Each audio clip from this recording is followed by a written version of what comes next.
കുളിമുറിയിൽ നിന്ന് കുളിക്കടവിലേക്ക് എന്ന ലക്ഷ്യവുമായി എന്റെ സ്വന്തം ഇരുവഴിഞ്ഞി വാട്സാപ്പ് കൂട്ടായ്മയുടെ ആഭിമുഖ്യത്തിൽ ചോണാട് കടവിൽ കൂട്ടക്കുളി നടത്തി.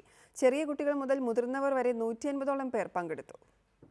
കൂട്ടക്കുളിയുടെ ഉദ്ഘാടനം വാർഡ് മെമ്പർ സുഹറയാണ് നിർവഹിച്ചത്.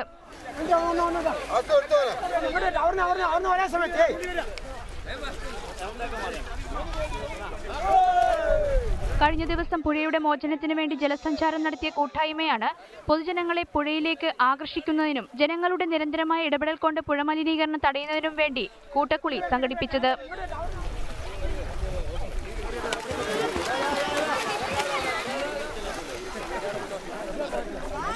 കാരാശ്ശേരി ഗ്രാമപഞ്ചായത്ത് മെമ്പർമാരായ G Abdul Akbar, Savad Ibrahim, മാനവം president NM Hashir, എന്റെ സ്വന്തം ഇരുവഴിഞ്ഞി സെക്രട്ടറി അബ്ദുൽ നാസർ എറക്കോടൻ തുടങ്ങിയവർ കൂട്ടക്കുളിക്ക് നേതൃത്വം നൽകി.